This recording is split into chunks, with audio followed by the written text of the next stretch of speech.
আসসালামু আলাইকুম। আশা করি সবাই ভালো আছেন। আজকের ভিডিওটা হচ্ছে বিশেষভাবে ২০২৬ সালের জানুয়ারিতে যারা ডেনমার্ক স্টাডির জন্য যেতে চান তাদের জন্য। ডেনমার্ক আমাদের বাংলাদেশি স্টুডেন্টের জন্য একটা জনপ্রিয় গন্তব্য। তবে সম্প্রতি কিছু নিয়ম আর আপডেটে অনেকে কনফিউশন করে ফেলেছে। এই ভিডিওতে আমরা আলোচনা করব নতুন নিয়ম, স্পাউস ভিসার আপডেট, খরচপাতি আর কিভাবে প্রস্তুতি নেবেন। প্রথমেই আসি সবচেয়ে আলোচিত বিষয়, সেটা হলো নতুন রুলস। মে ২০২৫ একটা বড় পরিবর্তন এসেছে। সেখানে নিউ টু ডেনমার্ক ওয়েবসাইটে উল্লেখ করা আছে, আপনি যদি ২ মে ২০২৫ তারিখের পরে ডেনমার্কে আবেদন করে থাকেন তাহলে আপনি ডেনমার্কে ডিপেন্ডেন্ট সহ যেতে পারবেন না। এই রুলসটি শুধুমাত্র non state approve higher educational প্রোগ্রামের ক্ষেত্রে, অর্থাৎ যারা প্রাইভেট ইউনিভার্সিটিতে অ্যাপ্লাই করে থাকবেন তাদের জন্য এই রুলসটি বরাদ্দ, অর্থাৎ তারা কোনো ধরনের ডিপেন্ডেন্ট স্পাউস নিয়ে যেতে পারবেন না।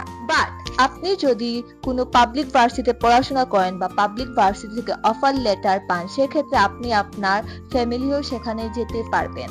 সো এটা নিয়ে কোনো ধরনের দুশ্চিন্তার কারণ নেই। এখন পর্যন্ত এই ধরনের কোনো চেঞ্জ পাবলিক ভার্সিটির জন্য আসেনি। এখন সবার ধারণা থাকতে পারে যে পড়াশোনা চলাকালীন সময়ে জবের কি ধরনের সুযোগ সুবিধা রয়েছে এবং পড়াশোনার শেষে জবের কি ধরনের সুবিধা, ফুল টাইম করার সুবিধা আছে কিনা এবং ডিপেন্ডেন্ট নিয়ে গেলে ডিপেন্ডেন্ট কাজ করার সুবিধা পাচ্ছি কিনা। তো এই সকল ক্ষেত্রে দেখা যাচ্ছে যে আপনার প্রাইভেটে যারা অ্যাপ্লাই করবেন তাদের ক্ষেত্রে যে রুলসটা চেঞ্জ হয়েছে, যেহেতু আপনি ডিপেন্ডেন্ট নিয়ে যেতে পারছেন না, তাই আপনার ডিপেন্ডেন্ট কোনো কাজ করার আর করতে পারবেন না। এই ধরনের কোনো কিছু আর নেই। কিন্তু আপনি যদি পাবলিকে অ্যাপ্লাই করে থাকেন তাহলে আপনার সাথে যদি ডিপেন্ডেন্ট সাথে যায় তাহলে ডিপেন্ডেন্ট কাজ করতে পারবে। এখন পর্যন্ত এই ধরনের কোনো পরিবর্তন আসেনি পাবলিকের ক্ষেত্রে। এবং প্রাইভেটের ক্ষেত্রে যারা স্টুডেন্ট ভিসায় যাচ্ছেন সেই ক্ষেত্রে স্টুডেন্ট চলাকালীন সময়ে আপনি কোনো ধরনের কাজ করতে পারবেন না। এটা একদম বরাদ্দ করে দেওয়া হয়েছে, অর্থাৎ আপনি যে প্রাইভেট ইউনিভার্সিটিগুলোতে পড়তে যাবেন সেক্ষেত্রে আপনি আর কাজ করতে পারবেন না। কিন্তু আপনি যদি পাবলিকের ক্ষেত্রে পড়তে যান সেক্ষেত্রে আপনি কাজ করার সুবিধা পাচ্ছেন। আরো যেটা মোস্ট ইম্পর্টেন্ট রুল এসেছে প্রাইভেট ইউনিভার্সিটির ক্ষেত্রে, তা হচ্ছে আপনি প্রাইভেট ইউনিভার্সিটিতে পড়া শেষ করে আপনি ডেনমার্ক টেক করতে হবে। সো দেখা যাচ্ছে যে যে সকল রুলসই এসেছে তার সব প্রাইভেট ইউনিভার্সিটির জন্য এসেছে।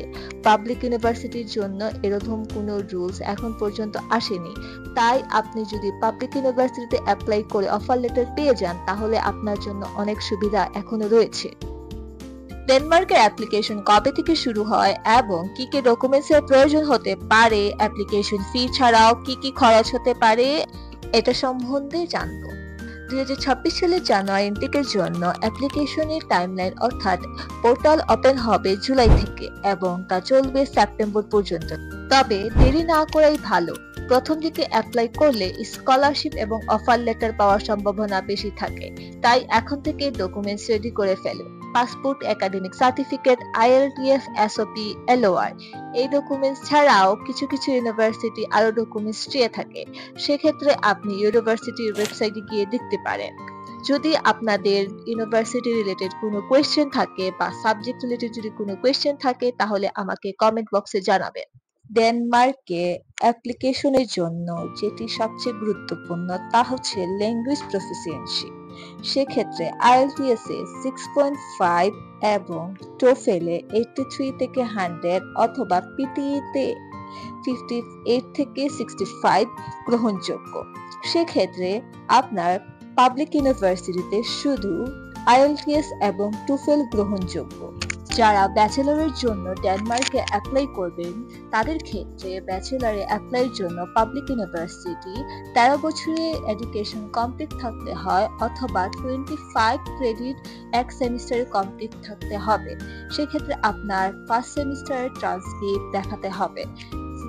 ব্যাচেলর বা মাস্টার্সে দুইটা প্রোগ্রামে আপনি আপনার স্পাউস নিয়ে যেতে পারবেন, কিন্তু এটা শুধু পাবলিক ইউনিভার্সিটির জন্য। এখন আসা যাক স্টাডি ক্যাম্প। কত বছরের স্টাডি ক্যাম্প ডেনমার্ক অ্যালাউ করে থাকে? কিন্তু সচরাচর দেখা যায় যে 2 থেকে 3 বছরের স্টাডি গ্যাপ ব্যাচেলরের জন্য হয়ে থাকে এবং মাস্টার্সের জন্য 7 থেকে 8 বছরের। সেক্ষেত্রে আপনার যদি কোনো জব এক্সপিরিয়েন্স থাকে, আপনার যদি গ্যাপ আরো বেশি থাকে, আপনি অ্যাপ্লাই করতে পারবেন, সমস্যা নেই। এক্ষেত্রে আপনি আপনার ভ্যালিড রিজন দেখাতে হবে এত গ্যাপ কেন গিয়েছে। এ পর্যায়ে চলে আসি মেইন অ্যাপ্লিকেটের কত খরচ হতে পারে সে বিষয়ে। অ্যাপ্লিকেশন ফি সাধারণত 100 ইউরো হয়ে থাকে এবং টিউশন ফি নরমালি 1 সেমিস্টার দিয়ে যেতে হয়। সেক্ষেত্রে 1 সেমিস্টারের টিউশন ফি 5000 থেকে 8000 euro. Case order ID open করতে হয় এবং কেস অর্ডার আইডি ফি হচ্ছে 2490 ডেনিশ ক্রোন, যেখানে বাংলাদেশি টাকায় 22410 বিডিটি রেট হয়ে থাকে। এটা কম বেশ হতে পারে। স্টুডেন্টের জন্য কোনো ধরনের ব্যাংক স্টেটমেন্টের প্রয়োজন হয় না। এটাই হচ্ছে ডেনমার্কের একটি মুখ্য বিষয়, যে ক্ষেত্রে অনেক স্টুডেন্ট ইজিলি মুভ করতে পারে ডেনমার্কে।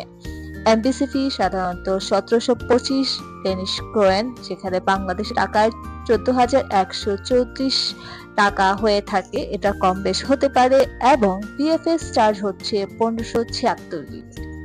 এই হচ্ছে টোটাল খরচ একজন স্টুডেন্টের জন্য। এ পর্যায়ে চলে আসি ডিপেন্ডেন্টের ক্ষেত্রে কত কস্ট যেতে পারে। ডিপেন্ডেন্টের ক্ষেত্রে আপনার ক্যাশ অর্ডার ফি ওপেন করতে হবে। সেক্ষেত্রে 2880 ডেনিশ ক্রোন অর্থাৎ বাংলাদেশি টাকায় 25920 অ্যারাউন্ড যেতে পারে এবং ডিপেন্ডেন্টের ক্ষেত্রে ব্যাংক অ্যাকাউন্ট খুলতে হবে, ফিক্সড ডিপোজিট 30 দিনে দেখালে হবে। সেক্ষেত্রে আপনার 81840 ডেনিশ ক্রোন বা অ্যারাউন্ড 15 লাখ দেখালে হয়ে যায় এবং বিএফএক্স ফি 1576। আর যদি মেরিট সার্টিফিকেট থাকে তা নোটারাইজ করতে আরো 2000 এর মতো যেতে পারে বা 3000 এর মতো যেতে পারে। সেম চাইল্ডের ক্ষেত্রেও এই অ্যামাউন্ট যেতে পারে। চাইল্ডের ক্ষেত্রে বার্থ সার্টিফিকেটও নোটারি করতে হবে, তার জন্য এইরকম খরচ যেতে পারে।